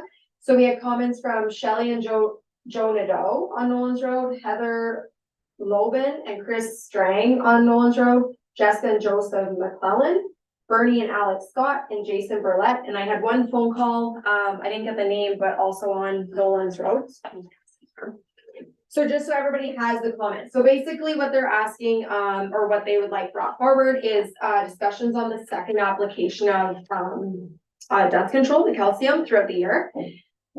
So in order to put a second application on all of the gravel roads that we have in the municipality, because it would be very difficult to service one road different than we service another road, especially with granular road. It would be 137,000, which would be just over 4% additional onto our 3.5. So we'd be looking at about a 7.5% increase for that. I know that there could be discussions. I think that could fall into a discussion again with our asset management plan and the level of service. So that goes out to the community, right? What level of service are you looking to get? What level of service, or transitioning, if they're saying, if there's a request that when does a gravel road become a hard top? Those type of things would be included in that asset management discussion for those numbers to really come forward to say, look, if we maintain current service, this is where we're at. If we're gonna start allocating this service, this is gonna be your funding gap. We already have a funding gap, so obviously that gap would get larger. So it would be an increase in taxes to accommodate that gap. So, I mean, council by all means can have the discussion here, or you can wait for that asset management level of service discussion, because you may have, this is one road that people are concerned with, obviously. But you may get the other 75% of property owners on gravel roads and say, I don't want to pay 4% more for that extra layer of calcium every year. And I believe it's not common practice and that no other municipality does the second serving, I guess, of calcium. So it's really up to council if you want to hash it out now, if you want to kind of defer that to our asset management level of service discussions. I did advise some of them that I would include their comments into our asset management plan discussions as well for that. Yeah, I think it's, I mean, it's a tricky one, because one of the things we've done over the last 5 years is more than double the gravel budget. And I know talking with Steve, you know, with doing that, it has helped obviously build up our roads, but with more gravel, dust is a kind of goes along with it. And we're just gonna get into our now second wave of being able to put down, that gravel on those roads that are not beaten down to nothing. So I think there's a positive side of that of it. The negative side that came out of it is maybe there might have been some of that dust side of it, but I think we also can see how much calcium and it costs. And that price is going up too as well, so it's a big chunk. And you're saying there's no municipalities out there that do a second pass of calcium. It's pretty well a one-shot deal as far as trying to time it right and everything else. And so, I mean, I'm opening the council, if council wants to discuss this now, or if they think that this is something that we can discuss at asset management because I mean, we're talking about exactly what Ali said, you know, that's a 4% jump in tax rate. Is that something we want to discuss now, or is that something to kind of propose out there during our asset management? I'll open up to council to think what their thoughts are. I'm open to talk about it a little bit now, but I do think we should still get some input from everyone out there, but I do believe they're going to say a loud and resounding no. Everybody's trying to pinch pennies as much as they can right now, and to add another 4% for having to hose your car off an extra time, or maybe pressure wash your house really quick.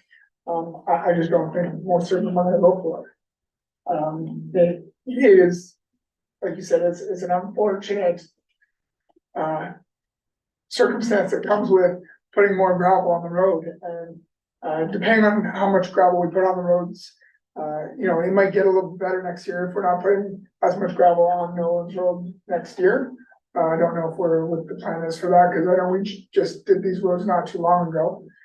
So the dust will settle a little bit and not be as apparent, because it usually doesn't get drawn up from the bottom. It does eventually settle a little bit.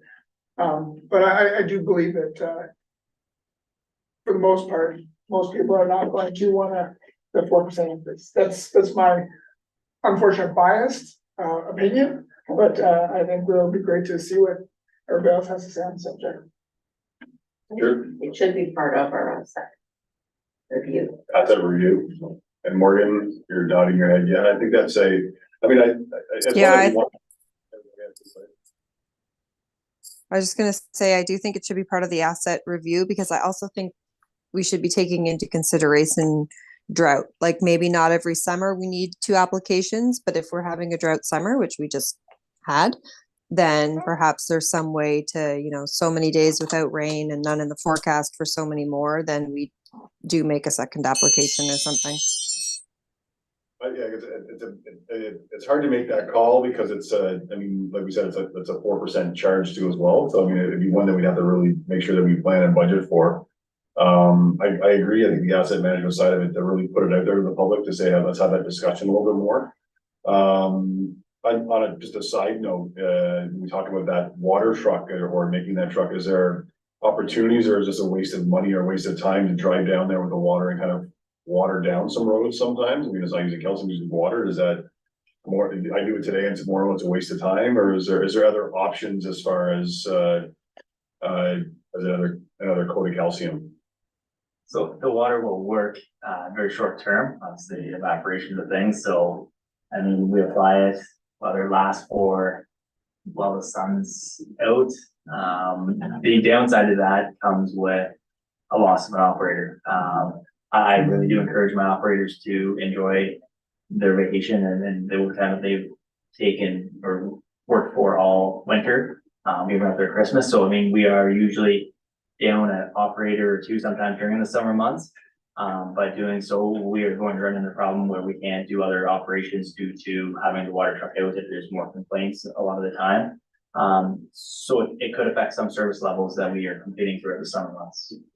Running a water truck all the time. I mean, we will be out there while we're doing grading operations. That's part of our existing service level we provide right now. But if we are going to be chasing complaints with the water truck, it will take one operator out of service. Take some time to do that too as well. I would say.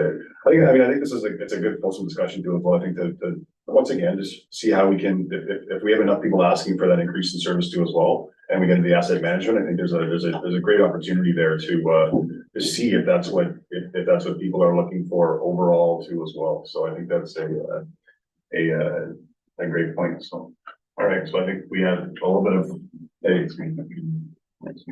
a little bit of consensus there as far as that goes, as well, you know, as much as we'd like to add more to the budget, I think there's there might be an understanding too as well of what that looks like too, as well as that 4% too as well, so. Well, unfortunately, we're seeing a big increase this year, so we're already seeing that $47,000 increase in the calcium. And then to double it, would be that much more. So, all I've noted that for the asset management plan, I have put these comments into the asset management plan for whenever that time comes, because that will also involve public consultation. Perfect. Yeah. So that's it. So for public works, I guess a couple of questions I may have, because I think we're done that part of it now, right? So it's the tub grinding. Obviously, it's one that we brought up before. Is that something that we could use development charges for at all, or is it's a new service or a new type of thing, or? No, so the tub grinding is actually getting done this week, because we got a good price. So to be honest, it may not even be included in this budget because it'll be completed in 2023. But it's for the development charges, it's more of the capital side, right? This is just operational. We really had it because we had the storms, we allowed the depot, the drop off, which was a great service, that we were able to provide. But we did, get pricing, and they're coming this week to get that cleaned up for us. I So believe still. So that could be out of the budget altogether then? Yeah, potentially is, yeah. It could be out of the budget. Okay, that's a good sign too as well. I think that was is there any questions from council at all as far as that goes from the public works side of things? Hearing none, so that's good. So I guess we can move on from so do you think that could be a potential $15,000 savings then from out of the budget then? Yeah, that was coming from, reserves though. That's coming from reserves Yeah, anyway. so it won't be a We're just- savings we're just on the we're tax. just leaving in reserve. Okay, Yeah, all right, yeah. all right. Sounds good, Potentially. potentially, yes. Good. Okay. No other questions, so yeah, continue on. So streetlights, we did increase the streetlight maintenance just because we're having a few lights go out, need to be replaced every year. So we just want to make sure there's some funds there. We did bring a report to council for the actual that's showing 11. We did bring a report earlier this year to use some funds if we needed to, because we had 7 lights out. So it's just to have that there so we don't have to bring a report every time for that small change. Is the best practice for that is just to wait till people go out and then go and replace them? Is that the best practice? It's not like to say like, we're gonna change light bulbs every 8 years and this is the rotation we're gonna have, or is there a cost savings by doing that because we're not calling out somebody for that? Like, I don't know, like, is it? Yeah, I mean, we're probably going to have an increase right now just due to, we're seeing more each year that are going out. I expect in the coming years it's gonna be the same due to when we replace them. Kind of an as needed right now. We just call them and try to get them to come through when they're passing by, so we're not doing a special mobilization fee.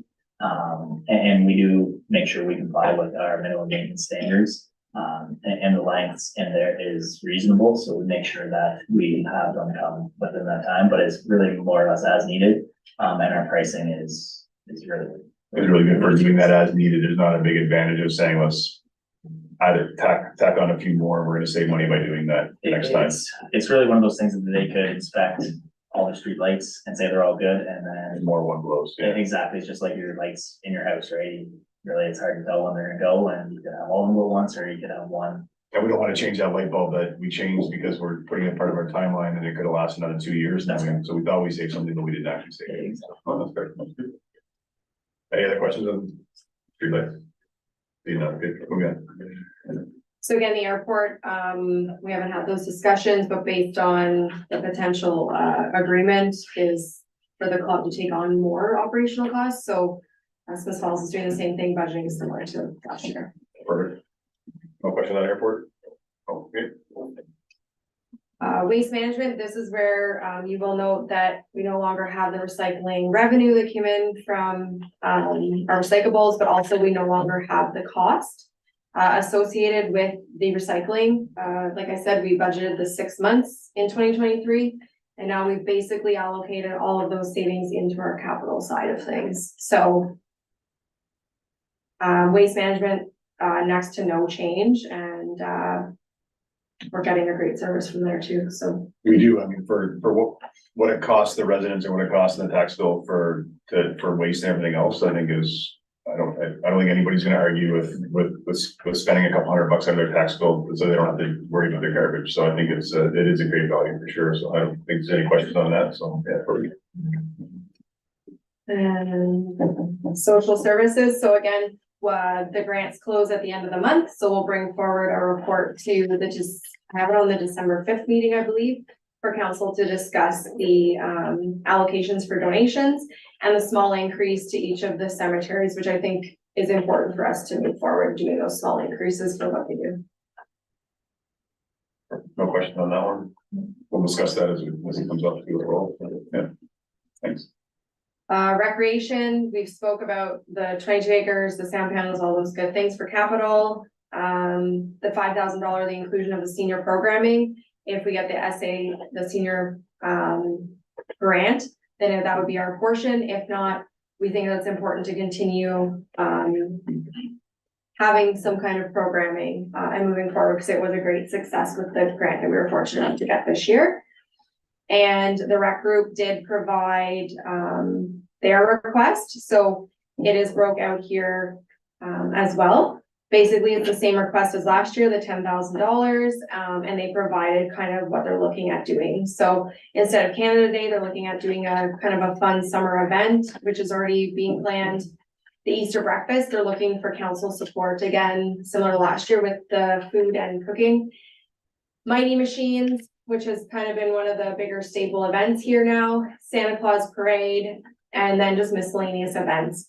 I think the intent is, I know last year there was a small surplus, this year is looking at a relatively good surplus as well. So that they're looking at putting those reserves aside, so in the event that they have an event that they put money out and it rains or something like that, they still have funds to cover it, so. That's it for rec. Yeah, I think it's pretty good. The only thing I noticed is maybe because we're looking at grants too as well, because we did the day camps that they were quite happy with and everything else, but I don't see anything really sort of budget for that. Are we thinking we're gonna go after grants for it too as well, or something like that, or? So the day camp for us is, we'll be going after summer students, to allocate the time, that's our biggest expense, and then we're hoping for day camps this year, there would be a break even. So last year, we were close actually to break even, we weren't much. And that potentially that during, again, the donation discussions, that as opposed to potentially putting a $2,400 donation to Smith Falls Library, that maybe we would potentially donate to some programming of our own at the hall. So we were planning on kind of having that discussion then. But if we don't have summer students, we won't have the program. So until that time, and even if we don't get funding, if hopefully we get summer students, it's been difficult to even get applications for summer students.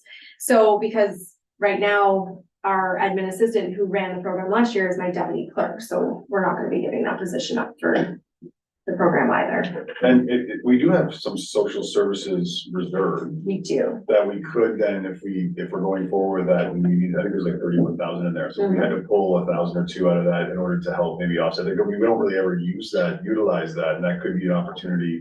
Because I know the feedback was quite positive, so I mean, like, Yeah. as we work towards that, we don't have to necessarily look at tax levy, we can look at something that we already have sort of in the bank. Yeah, so we were looking at more coming back with council once we knew better for students, because until we have students, we don't want to promise anything to anybody that we're gonna do. Yeah. So when we get that student confirmation, we'll bring a report to council on potentially what we can do.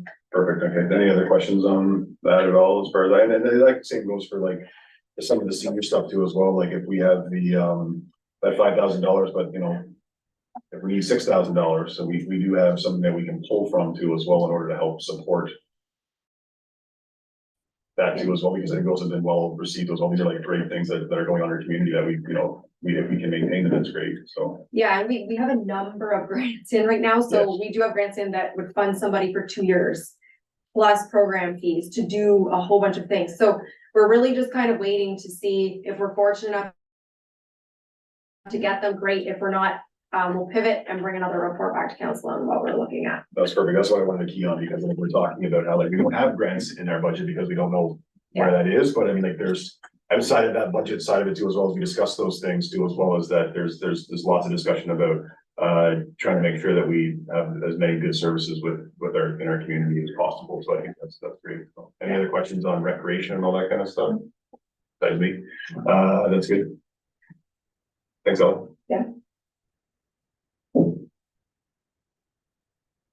So library, we had a request and it's included in the package, $500 from Merrickville and 5,000 from Smith Falls. Merrickville had indicated to me that they are looking at basically getting approximately 10% from us for their total budget, which ultimately would end up at 14,000 based on the current budget that we would be paying to Merrickville if that continues to increase each year, because I think there was a number of years there was no increases. And Smith Falls is looking to increase theirs, I believe, maybe double of what it is right now currently. So they've asked for a 5,000 this year. Again, it may be a discussion that we have in the future. Smith Falls indicated there was 115 active Montague card holders at the non-resident rate. That works out to about $6,300 if we were to refund people the $55 as opposed to. So I think that it's all those kind of discussions that we want to support, but in the same sense have to mind our own budget and services as well. So we're recommending this year to go ahead with the funding, but in future, we may have to look at alternative solutions if the ask continues to go up. To go up higher, yeah, because I think that's a good value we're getting right now for what the library is, but I don't know if doubling would be still a good value at that point. I agree with that, because it's there's a lot of positive things that the library does do.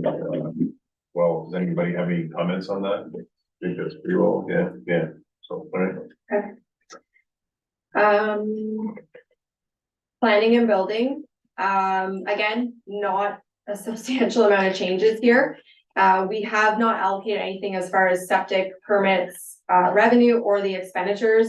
They do basically offset themselves. For the final, I probably will put something into each of them just to account for those amounts.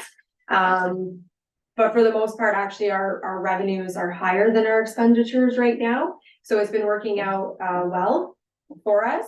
And the changes in wages and then some small, just other little changes. We have seen a decrease though, on the requirement from JP2G. And I think even in this number, we're probably being safe. Our junior planner has reduced our fees substantially with JP2G, but we're gonna be safe for next year and see what comes and before we make any further adjustments there. I think it's good. I was gonna ask if, like, I found that consulting side of it still a little high, considering how wonderful Kirsten is.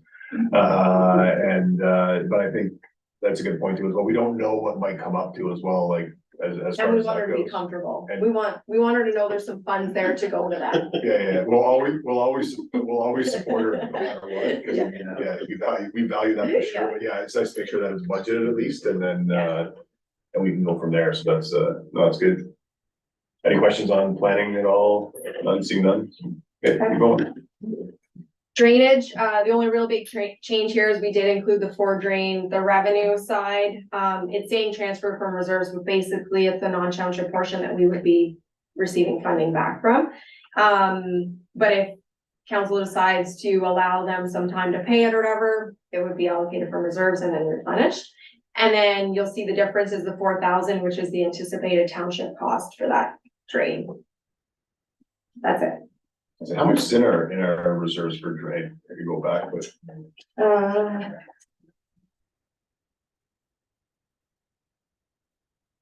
35,000. And we're not putting any more money in those reserves right now? No, but this is being funded right out of taxes, the 4,000. We're not pulling from reserves for So that. how come we're not pulling from reserves for that? We can, it's only $4,000, so we just allocated it to an expenditure. And like, cause like when was the last time we pulled money out of reserves for drain? Like, what would be the purpose of pulling money out of reserves for drain?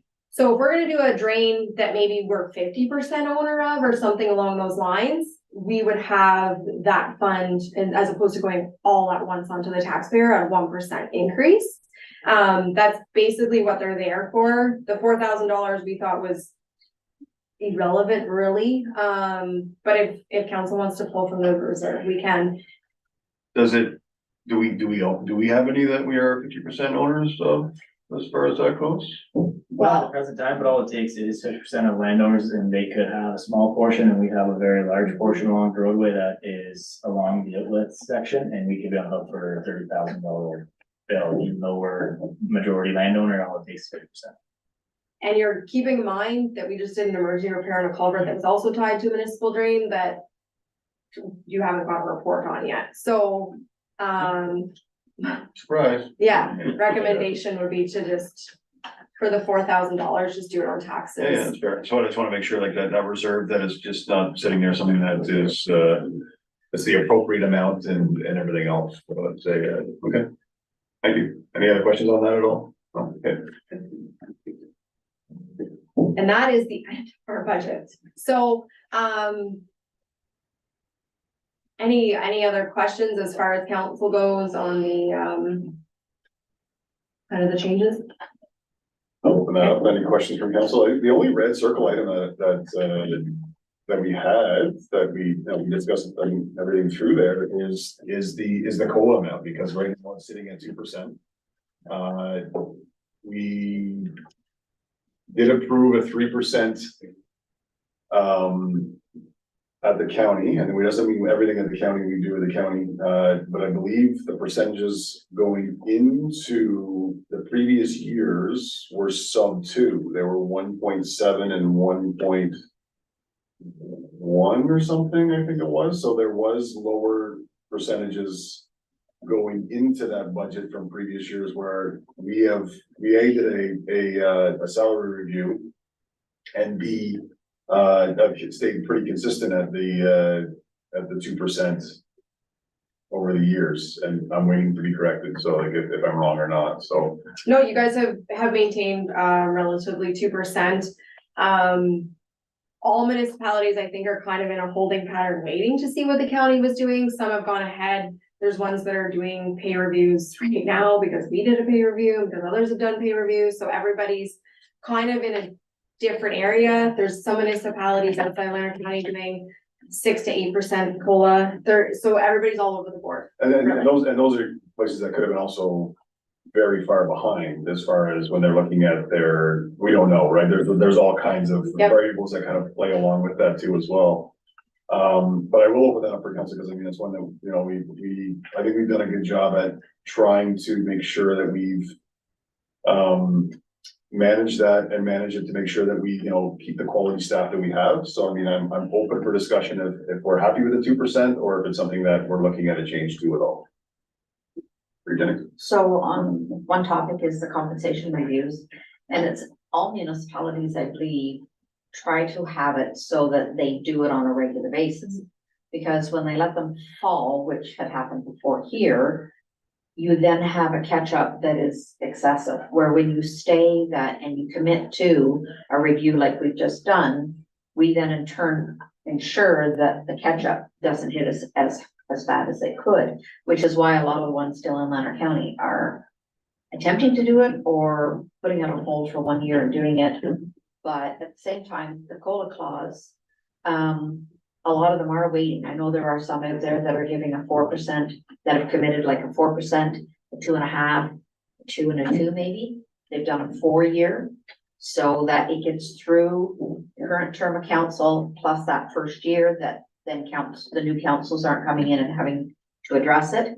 So, I mean, my proposal could even be that for budget purposes, we leave it 2, recognizing that depending on when everybody else settles, we can take a look then. It will impact our budget at the end because we won't have budgeted for it, but if we have to raise to 3%, that I think we should acknowledge that our staff are as important as the other Leonard County municipalities.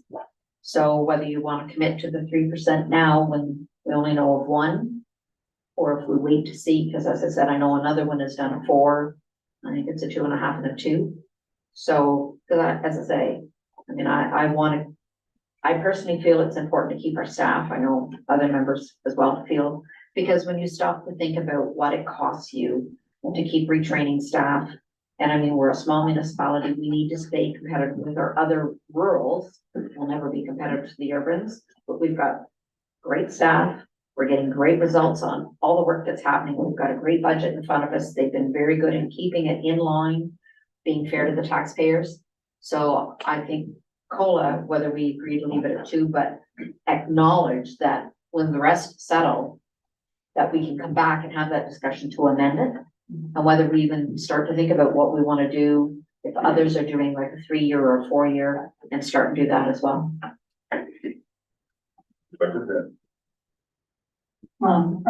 think the going with the 2 and having the option to review it, once that we see where all the dust settles. Sure, use the dust back in the conversation, but, I think that's a great idea, at least it gives us a way to set up the budget, and then we can review it and see where we're at. Morgan, do you have anything to add to that at all, or? No, nothing different. I agree with Karen that, you know, our staff is important and staff retention is important. And so I definitely think that the opportunity to review it once everyone else is settled is a good idea. Okay, thank you for that. I think that's, I mean, I feel that that's a good choice. We do have contingency funds that we can also use. Is if we, you know, have to look at some different options as that year goes on, so we can stick with sort of, then we can maintain that tax rate right now. Which is a very competitive, I think, right now, what we're looking at, like I said before, I think I talked about in the beginning meeting was, you know, I've done a little straw poll to try to figure out from our neighboring municipalities, and I've heard 4%. I've heard one that's that could be in the double digits, another one that's in the 7, 8, 9% around. So I think there's, once again, remember, we also went through an impact time tool as well that we saw, once again, another year of no growth assessment on the individual already existing properties. So, and we didn't get the building that, you know, we necessarily hoped. And some of the other ones I've talked to too as well, as far as around our county too as well, because some might say, well, this municipality only did X amount percentage, maybe it was less than us. As far as that goes, I've listened to what their debt ratio is too as well. We have no debt. There's municipalities out there that have millions of dollars of debt that are concerned about that payback, and also making sure the reserves are adequate. So that's a big part of it. And another municipality, the fear of where their reserves are at, and if they're able to support what their future needs are. And I think we've really made sure that we've addressed that in all of this budget too as well. So we're still coming in at a very reasonable percentage that I see, that still maintains and like Ellie alluded to too as well, that even increases some of those services too as well. So like, I think I'm happy with that. So I think so on our red circle item, I'm gonna say that we'll say that 2%, but then if we have that further discussion, we could use contingency moving forward. Did you have something to add? Yeah. When you were talking about other municipalities and what they're looking at for a tax increase, some of them may also be coming in less because they've opted to defer moving forward on some of their capital where we're committing to it. We can't constantly defer, because the more we keep deferring, the more it's gonna cost us to get that work done. We know those buildings have to be built. We've gotta buy the equipment that we need, and if we put off, it's just increasing those costs. So we need to address it. It's a tough time to do it, but have we done before, you know, past, you had it always at the reserves, so you're always ahead, which I mean, I talked about like the financial plan for moving forward. We're gonna have all of that covered, so we're still coming in at a very good increase given the circumstances for what we're doing. It's tricky because I mean, everybody knows the costs are going up, and that's a big part of it too as well. So You guys both hit the nail on the head. If we defer it, even the vehicles, the same vehicles we've already purchased and have lined up, if you want to buy them today, you probably pay $50,000 more. The exact same vehicle, no difference, no bells and whistles, nothing changed. So if you were better putting a little bit every time than to defer it and have to try to do it all at once and going a lot of negative debt to do so. that's a good point. So I mean, is there any other questions or comments at all? We're good? from that too as well. You know, I wanna, like, thank staff for the time and effort. I mean, you know, we breezed through this in the last hour. It did not take an hour for Ali and her team, to put this together. And also like, this was a really good budget. I mean, this is one that, you know, as you can tell, we didn't pick apart too much. And it was probably one of the ones that we picked apart the least as far as that goes. I think we're really aligning with, the direction of council, which I think is fantastic that staff are doing that. They are right in line with where that direction is coming from. We're getting great input from our staff, to make sure that we're making the right decisions too as well. So, I can't thank our staff right from, the top to everybody that's out there, even the guys that are out in the shop there too as well, everything that they do, because we know how, fiscally responsible they are out there to make sure that they're maintaining that equipment. We're able to keep that 2011 around because of the dedication that we know that they keep it clean, they do what they're doing. You know, you look at our fire trucks and all of our fire stuff. I mean, I make that joke with Miles about you really need the new helmets because the stuff is maintained so well, that it looks so great, but we need to replace those things when the time comes. So I think it's, I can't say enough, about what our staff is doing to make sure that, our services and our equipment is being the best taken care of as possible. So thank you, Ali, for this. Thank you. I mean, Steve and Miles that are sitting there too as well with all your input, and Kirsten. I mean, your asset has been humongous, and we're saving it in the, we're getting better services, and let's putting down our consultants, but we're getting better services now, and I'm hearing that from the public. And we're saving money now on the consulting fees too as well. So I mean, these are all the right things moving forward, and I think that's fantastic. So is there any other comments or pieces? Ali, do you have any final piece that we might have missed from the budget at all? No, I think it's just that, we don't have substantial enough changes to do a second draft. So, in your resolution, it does state the second draft if needed, but so we'll basically be posting that this will be passed in, the first meeting of January 2024. Just to make sure that nothing substantial happens in the meantime, and so that we can better, hopefully we'll have our OSIF number by then and just some of those little things. So, unless council wants a second one, just to remove Van Exen, I would recommend. I don't think so. And you don't want to bring it forth before January just because you want to have all the finalized numbers before. Is that the, So we could bring it to the last meeting in December, but basically the resolution is going to approve that the public works manager proceed with getting pricing for capital to come back.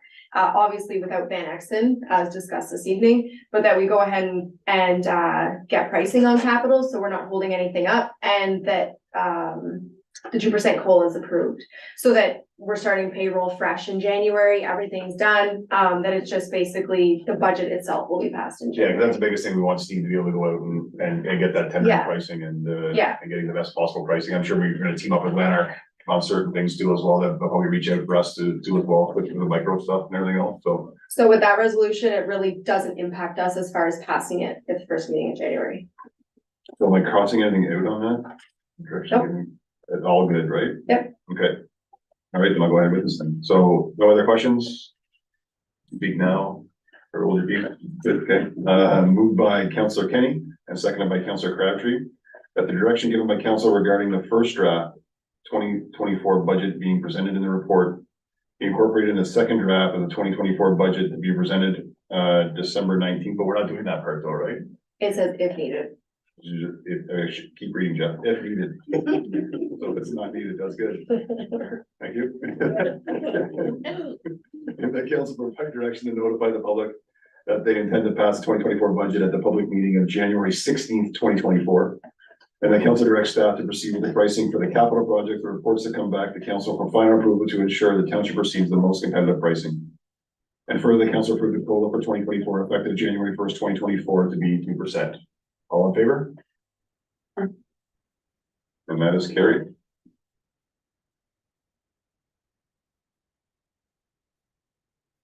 That was great. So we have no reports of committees, no petitions, no notices of motions, and no unfinished business. Before we adjourn, do we have any burning questions from the audience or online world or anything like that? Anybody at all? Nothing online? Nothing online. All right, so Tom. When you're talking about buying two speedar or radar speed craft or lights, whatever. Could they be used on the county roads? Because the township is paying for the OPP when there's accidents on county roads in the township. And on Roger Stevens, there's a lot of speeders on Roger Stevens. So could that be used on those roads? Sure. Okay, so, Chair through you, so there will be something coming back to council at the next meeting to appoint a council member onto the traffic advisory committee for the county that is a newly established committee. So those type of discussions will be had there. The county can approve a municipality to put it up for traffic calming, reasons. But, I think that we're gonna hope that this committee really does emphasize that and potentially lean towards the county getting their own as well. And using it in the township. Yes.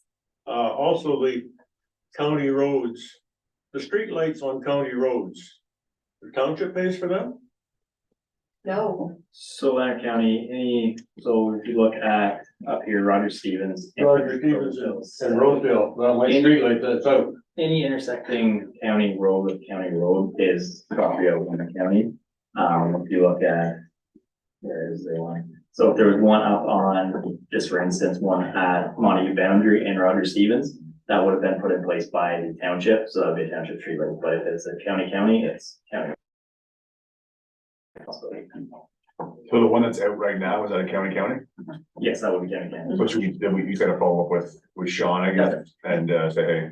That's, yeah, any problem on, county roads, I always speak with Mr. Durham. What they're doing it, yeah. And for the tandem truck that you're keeping, which sounds good reason to keep it, do you have space inside to store it or not? Is it gonna sit outside? Yeah, so right now, it would be stored outside, as our auxiliary truck.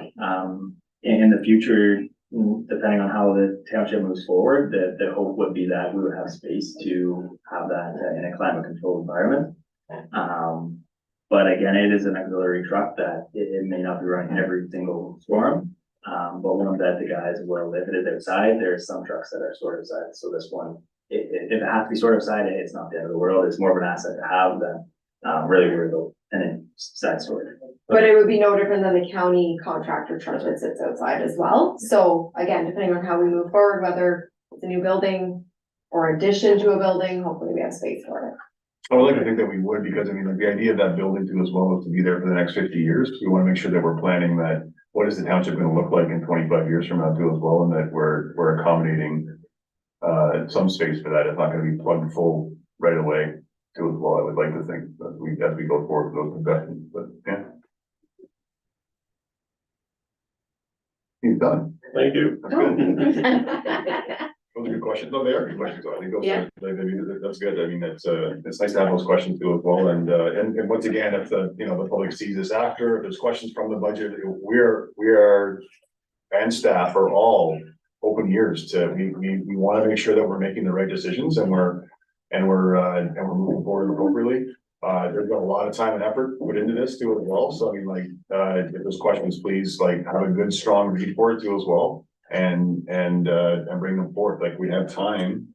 It's January when we're gonna pass it. So you have some time over the next month or so to let us know. So, on that note, it's gonna be an early night, which is kind of nice. So I remember doing other budgets previous years and, they were quite late.